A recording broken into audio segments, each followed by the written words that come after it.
Welcome back to another edition of 30 for 30. This is Coach Nash. I'm joined by a good friend of mine, Leland Watley, man. We go way back on social media. We finally got an opportunity to meet each other last year at Texas High School Coaches Association coaching school. But we're going to have a discussion. We came up in the same part of Southeast Texas. I was a little further north than him.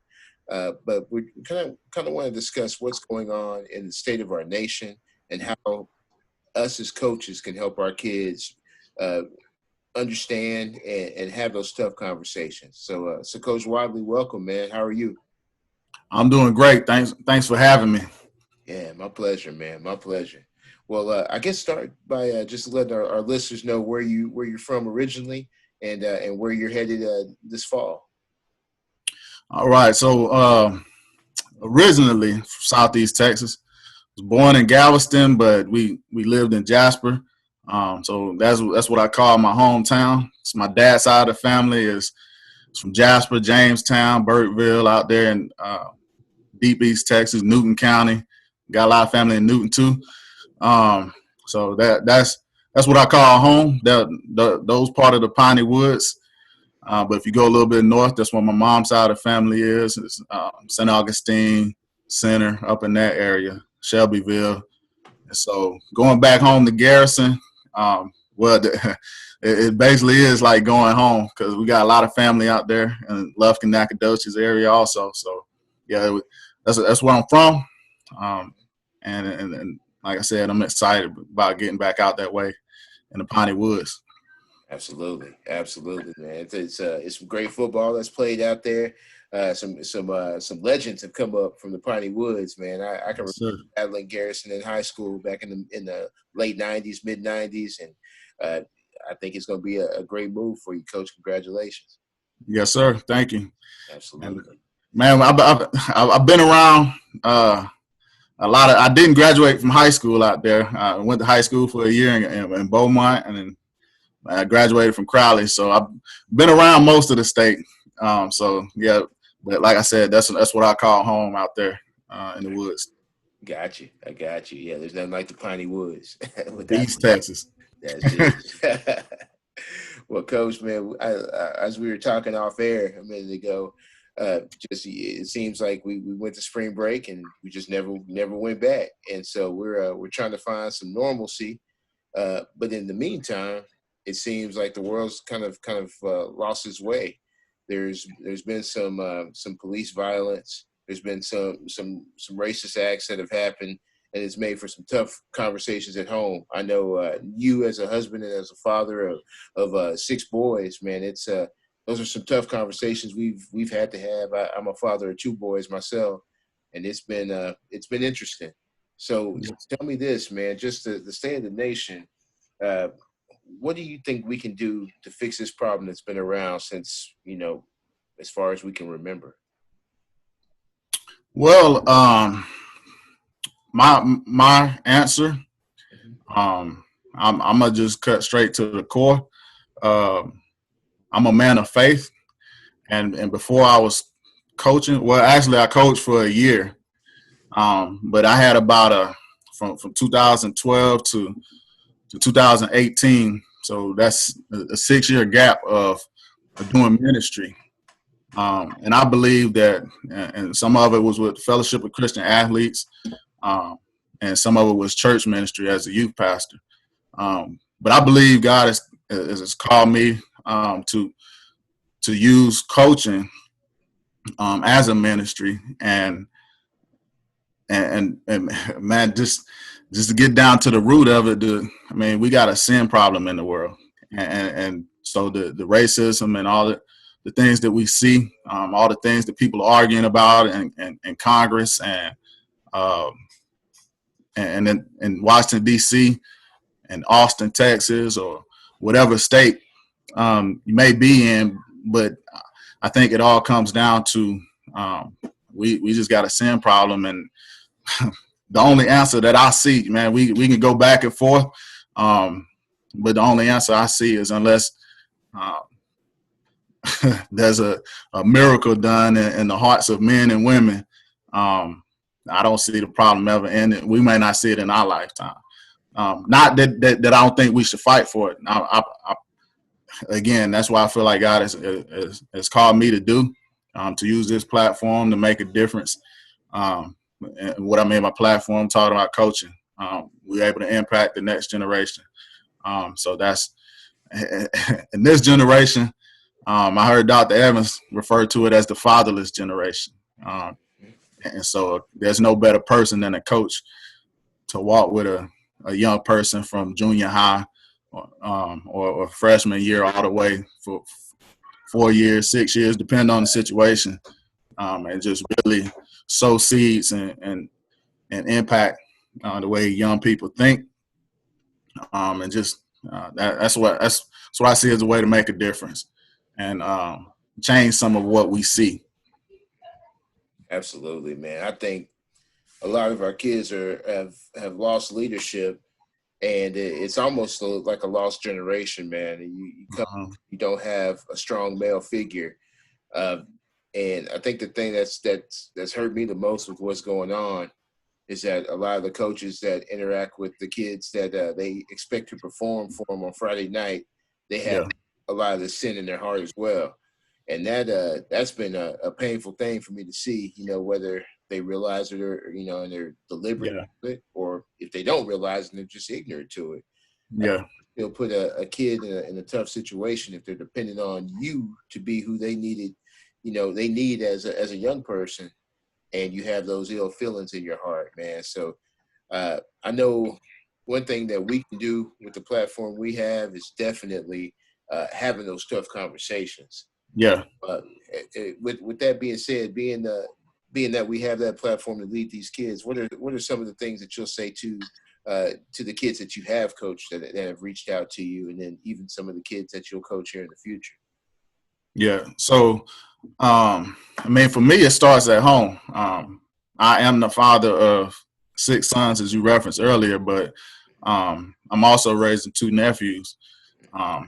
Who one of them is going to be a freshman this upcoming year, and the other one's going to be a junior, and so they're going to be we're going to be coaching them.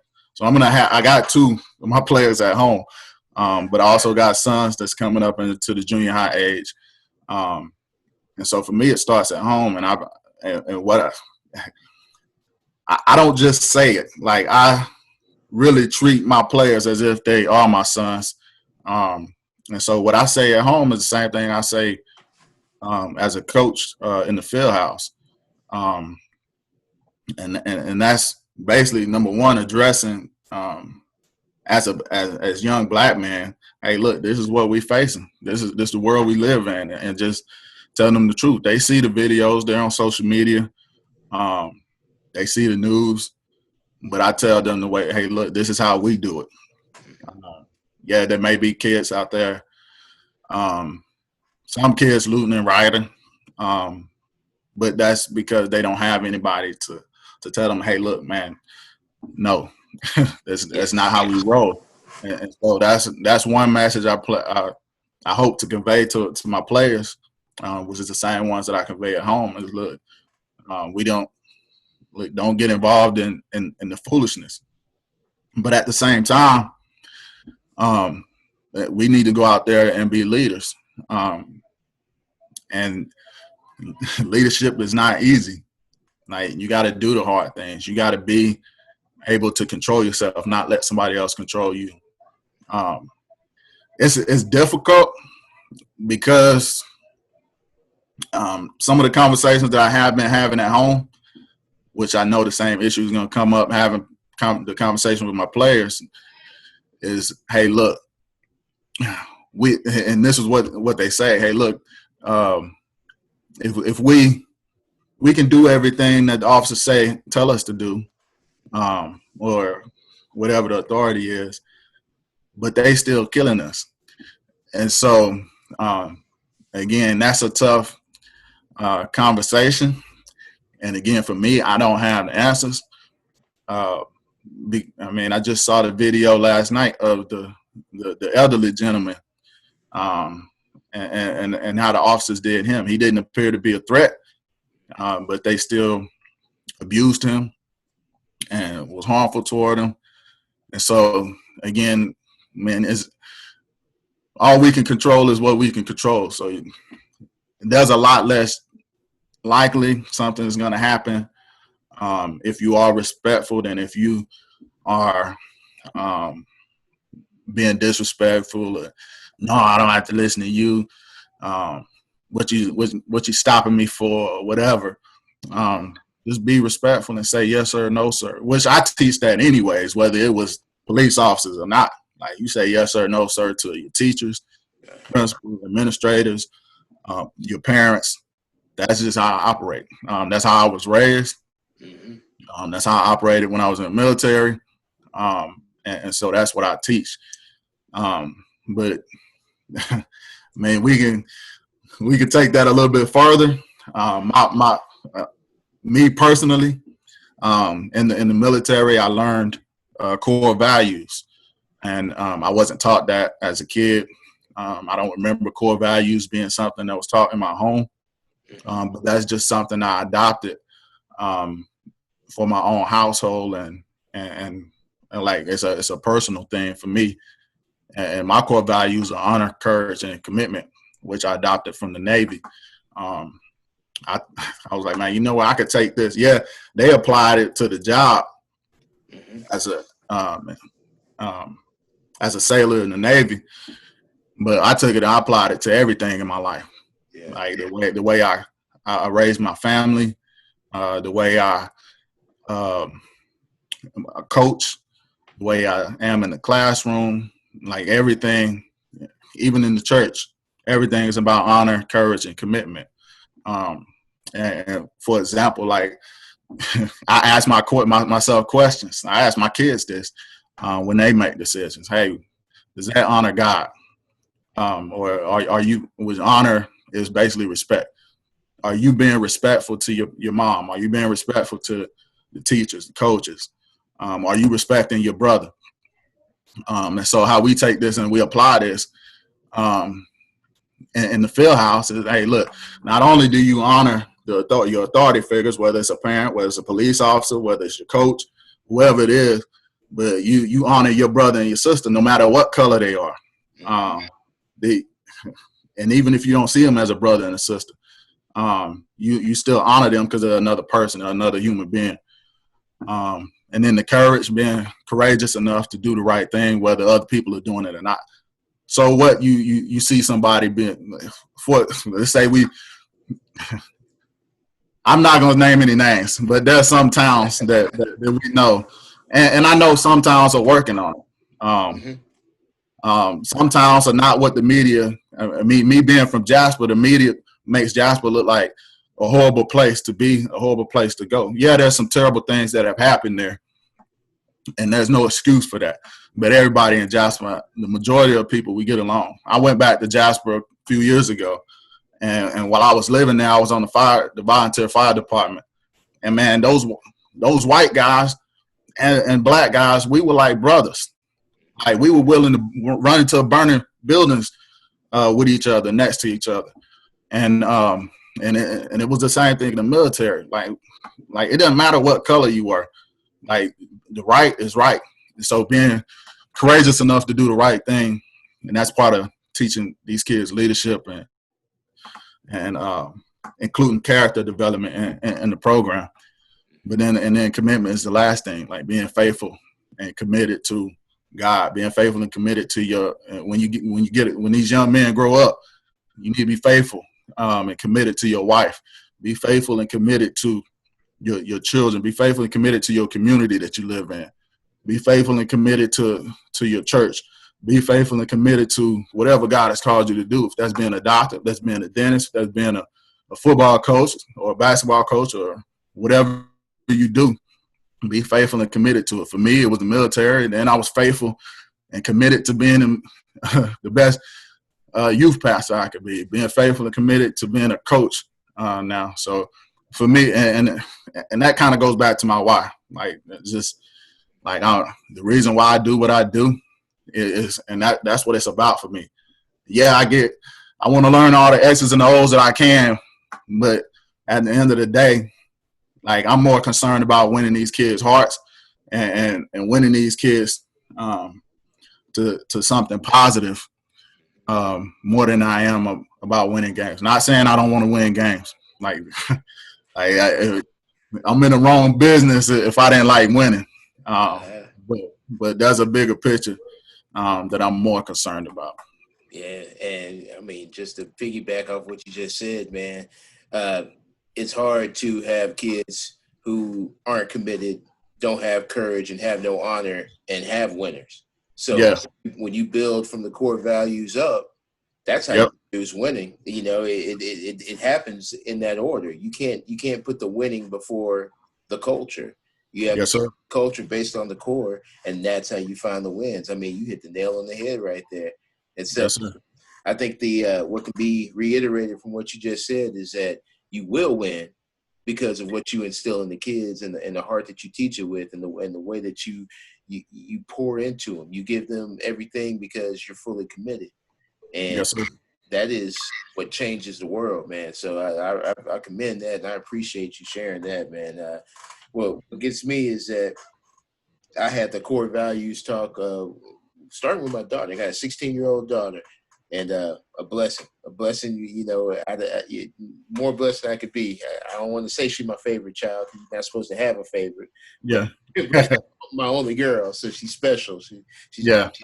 And so we talk about core values all the time. Her goal is to play Division I volleyball, and she's on her way. I think it's going to happen for her, but Yes, sir.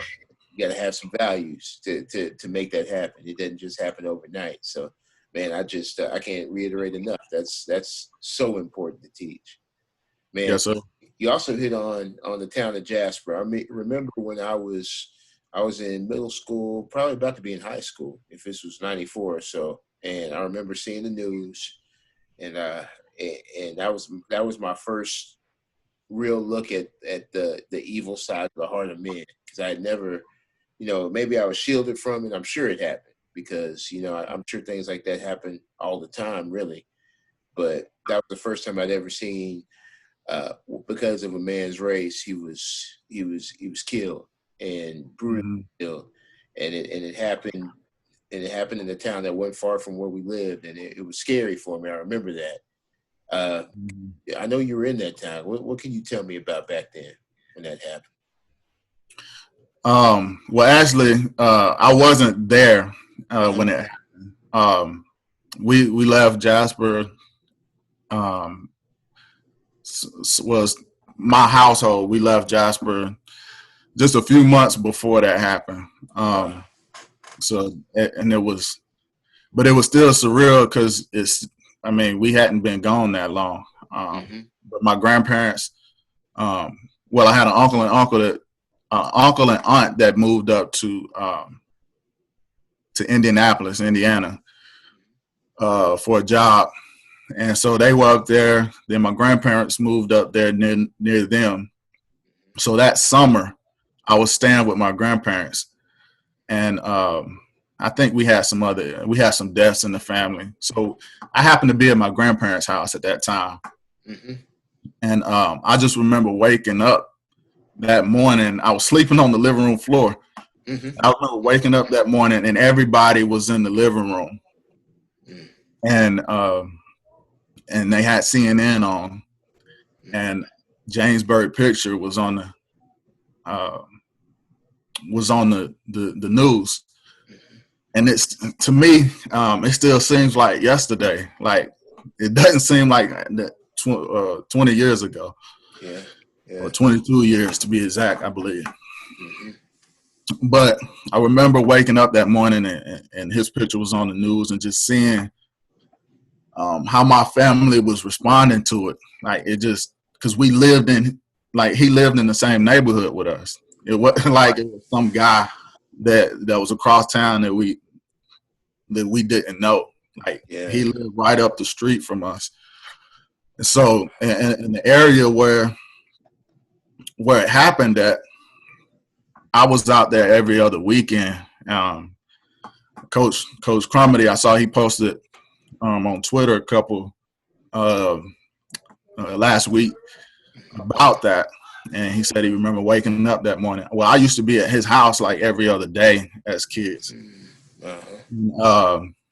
and we would ride horses together, and like that road was what we spent a lot of time going up and down that road on horses and four-wheelers, and that was just it was like home. It was home for us. And so when we woke up that morning, man, it was surreal. As a younger, I don't remember. I think I was about 11 or 12. I didn't really grasp how big that was. My family, I heard them talking about it, but they didn't sit us down and explain to us exactly what happened. So as I became an adult, that's when it really, like, the more I found out, the more horrific and the more traumatizing it was. And people talk about, well, I'll say this. I went to war, serving in the military, and I wasn't directly in combat, but I still was around some terrible things that happened. I was off the coast of Iraq and Iran, but I was on the ship. Like, the jets would go do the dirty work and did what they did and come back empty, if you know what I'm saying. So, we were just there with supporting it, but we still, I mean, there were accidents and things that happened, and we trained for the worst. But I would say there's been more trauma here at home than I've seen and experienced overseas. And so, and I'm not making light of war at all, but I'm just saying there's been some crazy things that, and not just Jasper. In 2015, I was living in Baton Rouge when Alton Sterling video of him being shot in the chest went across social media and was in the news. And we even had a little experience at our house. Somebody drove by, and my kids was out in the front yard playing, and somebody drove by with a gun out the window, aiming it at them. And so we have had some things that have really stuck with us, and I tell people,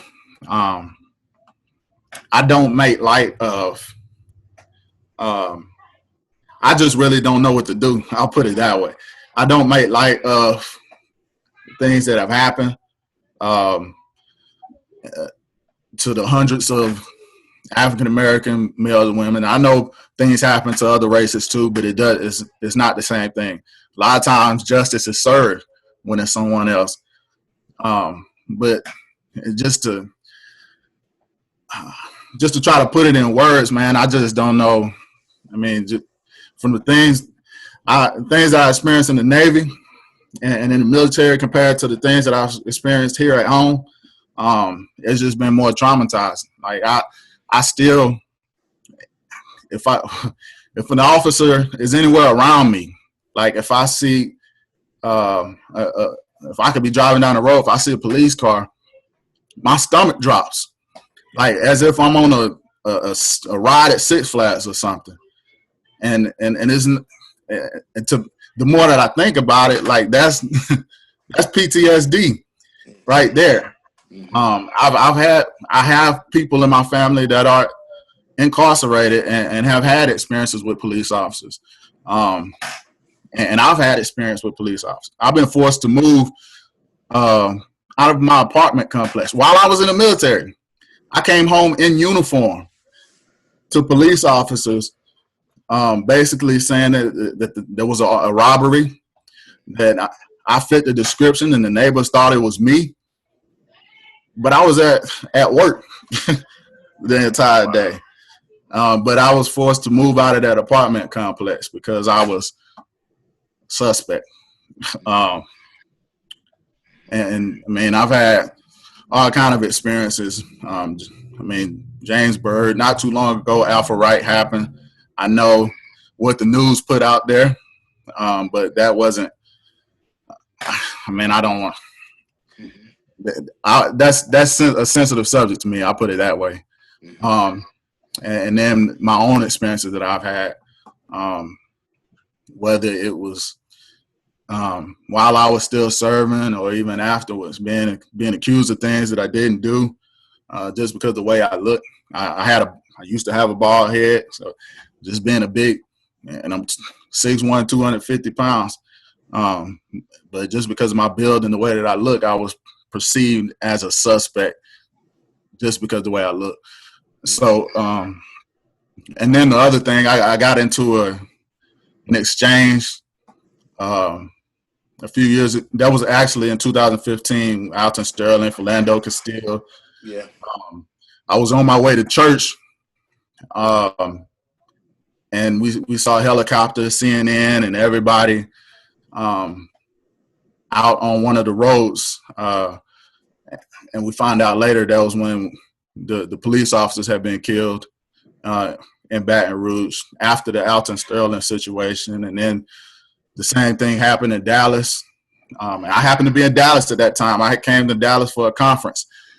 And so I just seemed to always be around it for whatever reason.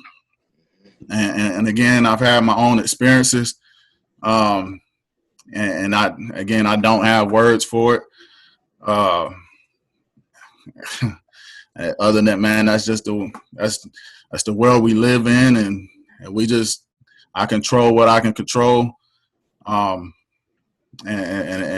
do what I can to teach my kids and my players and my athletes the right way to live, and then just leave the rest in God's hands. That's it, man. I mean, I can't. What's shocking to me is all the dialogue. I'm getting choked up a little bit, man, because all the dialogue I've had with friends of mine, even talking to my son and telling him some of my experiences, is that they're very similar to some of the things that you said, and we've all been through that situation where we seem to fit a description. I fit a description in a suit with my babies in the back seat while I'm going to church. I don't know how to description, but it's a sad thing that we still deal with that. But the only thing I can say that's different now than that was different before is that it seems like people are finally listening. And I think that's the big thing for us is that we have to make sure they show action now that they're listening. Yeah, I have seen people change. Like I had an exchange with a gentleman that I've coached with in the past, but it was over.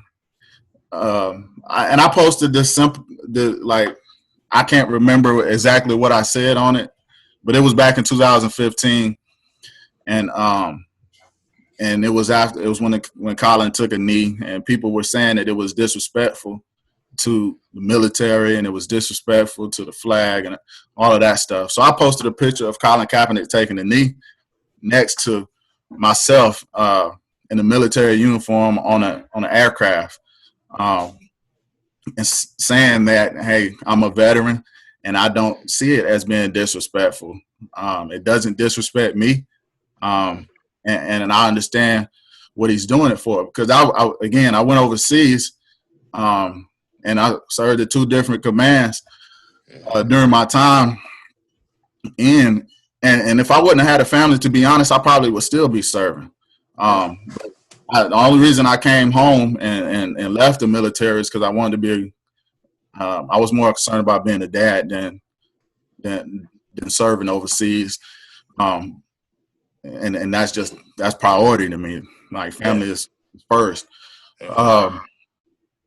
But in this exchange I had with this gentleman and fellow coach, he disagreed with me, and he talked about how I was educated and how things are different. It's not what it used to be. But yes, I am educated, and yes, I have had opportunities to me, and it's. Some things are different than it was in the 60s and in the 1800s and before then. But that doesn't make the things that haven't changed okay.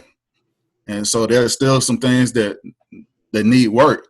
Like I'm not complacent and content just with the things that have changed. Like we need to get the rest of this straight too. But yeah, we had this disagreement. But man, I don't. The other thing I don't understand is people like having an issue with taking a knee.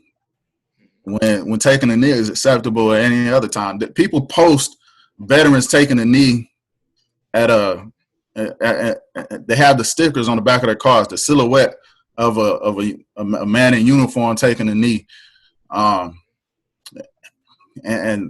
in my opinion, I think the whole country needs to be taking a knee, not necessarily just at the national anthem. We need to be taking the knee just how Tim Tebow did.